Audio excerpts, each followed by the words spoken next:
Berlatar pada masa Perang Vietnam, cerita diawali dengan memperlihatkan para pemuda yang akan dilatih untuk menjadi tentara Korps Marinir Amerika Serikat, di mana pelatihan ini akan dikomando oleh seorang sersan yang dikenal tegas, keras, dan disiplin, sehingga butuh mental yang kuat untuk bisa bergabung dengan kesatuan ini. Because I am hard, you will not like me. You maggots understand that. Sir, yes, sir. Sir, yes, sir. Is that you, John Wayne? Saat itulah kita akan diperkenalkan pada satu prajurit bernama James, tapi biasa dipanggil Joker. Sesuai julukannya, Joker bersikap iseng dengan bercanda ketika sersan sedang berbicara dengan prajurit lain, sehingga sersan pun langsung nyerenteng, menghampirinya, dan meninju perutnya untuk memberikannya pelajaran. Who the said that? Saat ditanya apa motivasi Joker ikut kesatuan ini, Joker pun dengan spontan menjawab bahwa dia ingin merasakan rasanya membunuh, sehingga sersan menyuruhnya untuk teriak sekencang-kencangnya dan perlihatkan ekspresi seorang pembunuh.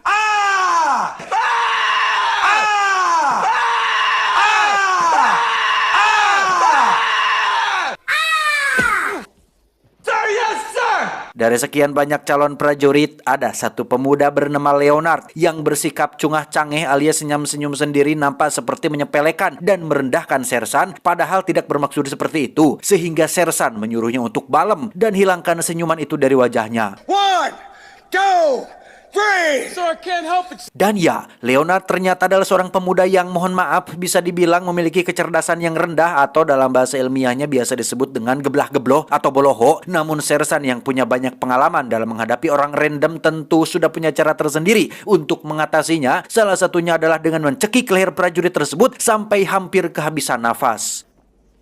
Are you through grinning? Alhasil, cara tersebut sukses membuat Leonard kehilangan senyum manjanya selama berada di kesatuan ini. Sir, Private Brown, sir. Yes, sir. 2 minggu berlalu, mereka terlihat sudah bisa melakukan gerak jalan dan baris berbaris dengan rapi dan kompak, sampai sersan menyuruh mereka untuk angkat senjata dan letakkan di bahu kiri. Leonard lagi-lagi melakukan kesalahan fatal yang membuatnya harus mendapatkan sebuah hukuman.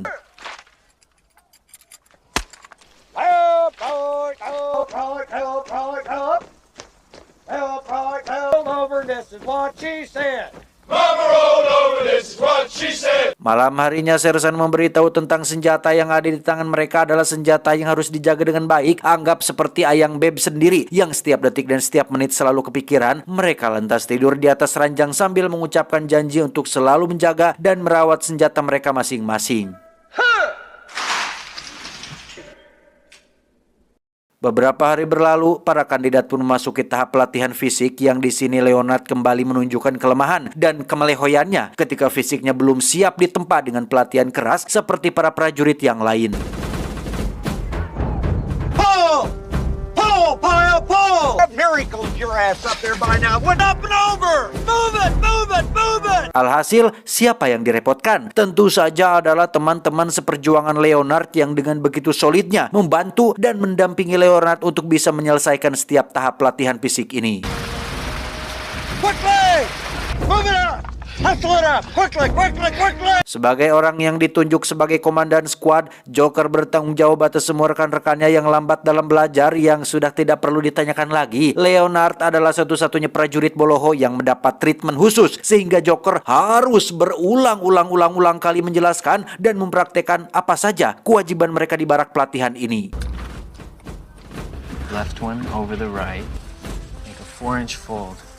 The bolt goes in the receiver. Beberapa waktu berlalu, Leonard akhirnya menunjukkan kemajuan yang cukup signifikan berkat didikan dari seorang Joker, sehingga untuk sementara waktu, sersan bisa menghemat tenaga dan darah tingginya untuk hal-hal yang lain.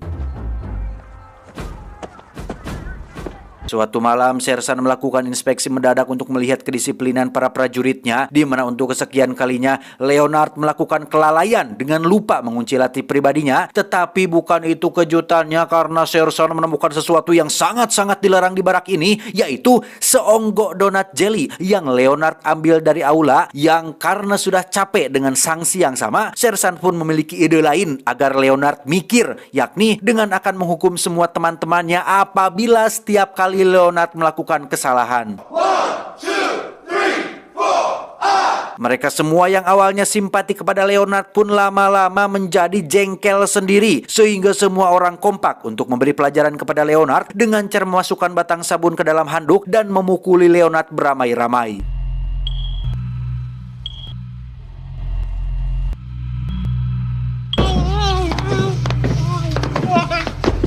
Sejak malam itu, sikap Leonard tiba-tiba menjadi aneh dan sering bengong sendiri dengan tatapan mata yang kosong. Bahkan Joker sempat memergokinya berbicara dengan senjatanya, yang hal itu cukup menimbulkan pertanyaan tersendiri tentang apa yang sudah terjadi kepada si Leonard ini.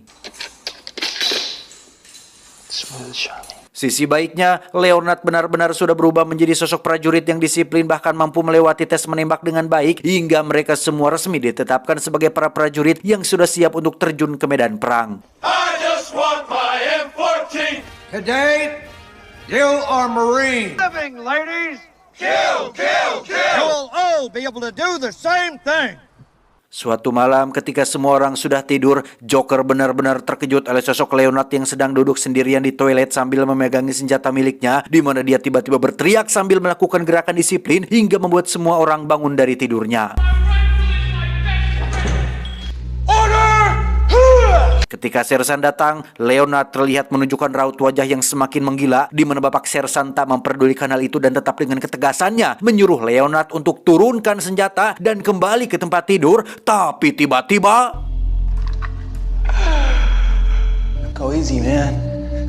When you were a child. ya, Leonard membunuh Bapak Sersan kemudian menembak kepalanya sendiri, sehingga bisa disimpulkan bahwa mental Leonard belum siap untuk mendapatkan pelatihan keras seperti ini. Hasilnya justru malah membuatnya tertekan dengan mengalami depresi berat yang membuatnya nekat berbuat hal seperti itu. Brotherhood. From now on, Bertahun-tahun kemudian, Joker kini bertugas di Vietnam sebagai jurnalis militer yang akan meliput dan membuat berita mengenai kondisi dan situasi yang terjadi di medan perang, di mana wilayah tempatnya meliput nampaknya tidak perang-perang amat. Bahkan Joker dan rekannya yang bernama Raptorman ini masih bisa ngopi di pinggir jalan tanpa khawatir atau takut akan ada serangan mendadak atau rudal yang tiba-tiba jatuh dari atas atau terjadi sesuatu situasi yang tegang yang beradrenalin. Sekalipun ada ketegangan, itu hanya diakibatkan oleh tindakan kriminal biasa seperti saat kamera milik Raptorman dirampas oleh seorang begal yang mendedikasikan hidupnya untuk kungfu ala Stephen Chow.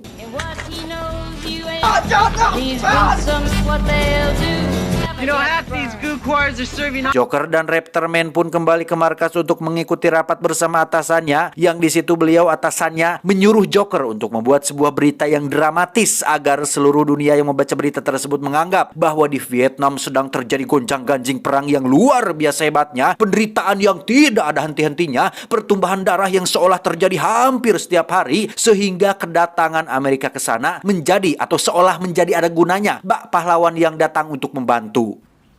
Joker, I've told you we run two basic stories. Faktanya, situasi di Vietnam tidaklah separah itu. Orang-orang pribumi di sana justru malah santai-santai saja menjalani aktivitas mereka secara normal. Yang riweuh dan ribet sendiri justru malah tamu dari luar, yakni tentara Amerika sendiri. Sehingga Joker yang menyadari propaganda ini pun sempat menolak untuk mendramatisir cerita di dalam beritanya. Namun karena ini adalah perintah atasannya, dan atasannya atas perintah dari bosnya, dan bosnya atas perintah dari pemerintah, dan pemerintah atas perintah dari oknum-oknum pemimpin yang tidak bertanggung jawab dan hanya mementingkan kepentingan dan keuntungan pribadi. Alhasil, Joker yang hanya seorang bawahan dan tak punya power pun hanya bisa manut-manut saja dengan perintah atasannya tersebut. Tepat pada malam perayaan kembang api terjadi ketegangan saat tentara Vietcong menyerang markas mereka. Entah Vietcong atau hanya akal-akalan mereka saja, tetapi Joker terpaksa melepaskan peluru full metal jaketnya untuk membantu rekan-rekannya mencegah musuh memasuki markas ini.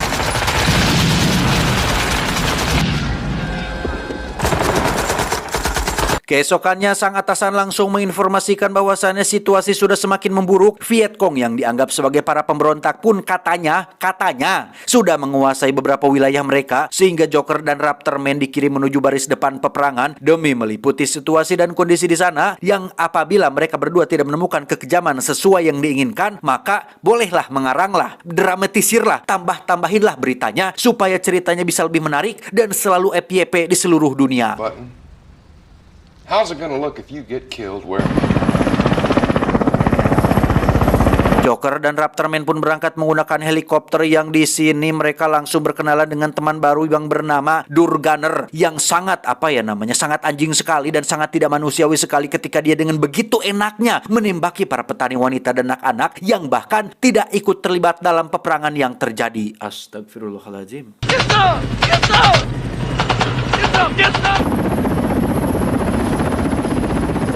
Setelah turun di titik aman pendaratan, Joker masih harus berjalan kaki menuju garis depan yang di situ dia sempat teralihkan oleh penemuan beberapa mayat warga lokal Vietnam yang katanya sengaja dibantai oleh pasukan NVA atau North Vietnam Army, di mana sebagian besar mayat-mayat ini adalah para pegawai sipil seperti guru, kades, petugas pajak, dan lain-lain. Tak lama, seorang komandan di wilayah ini pun menghampiri Joker untuk bertanya tentang apa maksud Joker menggunakan helm bertuliskan Born to Kill tapi memakai pin berlambang perdamaian. Menurutnya kedua hal tersebut sangat kontradiktif alias bertolak belakang, sehingga Joker diperingatkan untuk jangan main-main dan seriuslah dalam menjalani tugas sebagai seorang prajurit.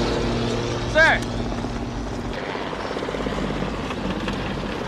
Setibanya di lokasi garis depan peperangan, Joker secara kebetulan bertemu dengan teman lamanya waktu di barak pelatihan yang bernama julukan si Cowboy, yang di situ juga ada seorang prajurit senior bernama Animal Mother yang tampak sinis kepada Joker sehingga keduanya sempat terlibat adu cungur. Roger, come on.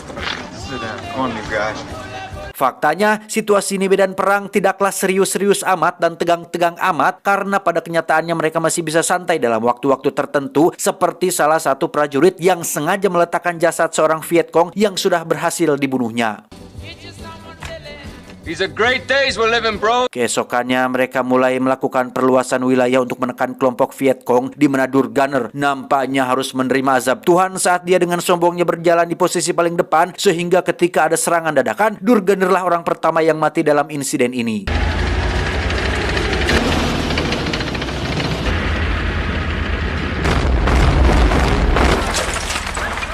Rupanya musuh saat ini berada di dalam sebuah gedung kosong, sehingga dengan jumlah dan persenjataan lengkapnya, Joker dan kawan-kawan berhasil memukul mundur kelompok Vietcong tersebut.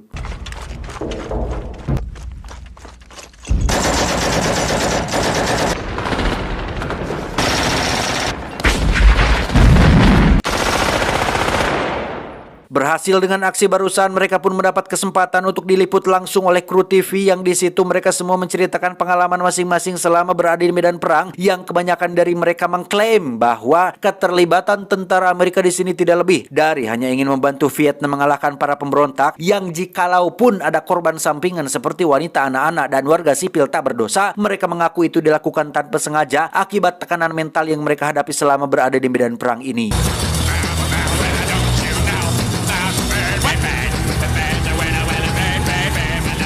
Dan ya, dalam waktu senggang dan hitung-hitung merayakan keberhasilan, para prajurit ini terbiasa memanfaatkan waktu singkat tersebut untuk melepaskan hormon-hormon jangar di kepala mereka dengan cara mengundang seorang perempuan asli Vietnam untuk sesuatu yang pasti Anda semua yang menonton sudah paham lah. Inilah jeleknya negara barat. Mereka memiliki suatu kebiasaan buruk yang sulit dihilangkan. Niat mereka kesini adalah untuk membantu warga sipil memerangi pemberontakan dan demi keadilan dan membela kebenaran. Alangkah baiknya apabila niat baik tersebut diiring dengan perilaku yang baik juga, tetapi kembali lagi, itu hak mereka, kehendak mereka. Tapi ingat, ada zat yang tidak pernah tidur dan selalu memperhatikan dan melihat apapun yang kita lakukan. Hey, I won't be long. I'll skip the foreplay. Singkat cerita, pasukan garis depan ini pun tiba di kota yang disinyalir menjadi sarang para pemberontak, di mana salah satu prajurit pun tewas terkena ranjau yang membuat Joker dan kawan-kawan menjadi agak ketar-ketir. He's dead. Satu prajurit bernama Samsul pun dikirim sendiri untuk maju dan memeriksa lokasi, di mana hal itu adalah sebuah ide yang buruk setelah Vietcong melakukan serangan yang sisi baiknya membuat Joker dan kawan-kawan mengetahui di mana posisi musuh bersembunyi saat ini.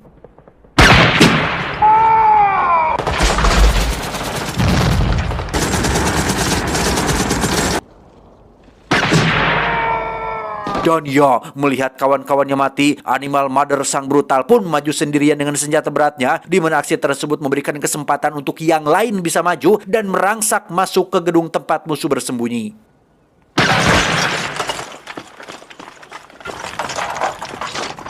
Saat sedang menghubungi pusat itulah, Cowboy yang merupakan sahabat Joker pun harus tewas tertembak, sehingga mereka tidak memiliki pilihan lain selain maju dan menyerang tanpa adanya bala bantuan yang akan datang.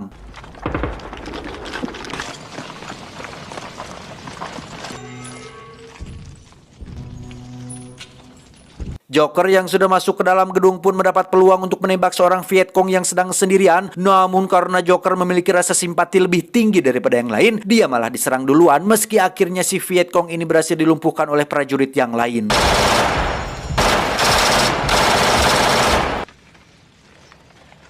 Dalam detik-detik sakaratul mautnya, si Vietcong yang seorang perempuan pun sempat memanjatkan doa dan meminta mereka semua untuk segera akhiri hidupnya. Dan orang yang ditunjuk untuk melakukannya adalah Joker, yang meski ingin menyelesaikan masalahnya secara damai dan baik-baik, namun fakta di lapangan mengharuskan dia menjadi monster pembunuh yang tidak memiliki rasa kasihan sedikit pun. Setelah keberhasilan barusan, Joker dan kawan-kawan pun terus maju menekan kelompok Vietcong, namun pada akhirnya mereka harus kalah sesuai yang tertera dalam sejarah. Mamam. Tamat, ending yang cukup membagongkan. Sebuah film luar biasa yang dibuat oleh seorang sutradara legend yaitu Stanley Kubrick yang pada tahun itu, di zaman itu sudah bisa menampilkan pengambilan gambar yang modern sekali. Sinematografinya benar-benar epic dan unbelievable. Maka dari itu, apakah ada pertanyaan tentang film ini? John, saya mau tanya. Ya, sok apa? Judul film ini kan Full Metal Jacket, itu maksudnya apa ya? Ya, betul. Judul film ini adalah Full Metal Jacket, salah satu jenis peluru yang proyektilnya memiliki permukaan logam tapi tidak dilapisi sepenuhnya, yang memang berdasarkan sejarah jenis peluru seperti ini biasa dipakai pada masa Perang Vietnam. Koyongono. Kenapa judulnya tidak Perang Vietnam atau Leonard yang tersakiti? Yo ndak tahu, kok tanya saya. Jadi pesan untuk film kali ini apa, John? Perang adalah sebuah aksi fisik bersenjata dan non-fisik yang intens antar negara, pemerintah, atau dalam arti sempit adalah kondisi permusuhan dengan menggunakan kekerasan antara dua atau lebih kelompok manusia. Perang juga ada etikanya, ada tata caranya. Gak bisa kita asal tembak dan bunuh orang lain tidak puguh-puguh kayak si Durganer tadi. Semua ada aturannya, ada tahapannya, ada etikanya. Sehingga pesan yang bisa kita ambil dari film ini adalah perang tidak bisa dimenangkan oleh emosi, tetapi perhitungan yang dingin. Saya John mewakili jajaran direksi yang bertugas mengucapkan terima kasih dan sampai jumpa di video selanjutnya. Adios, salon aktif Paman Takur.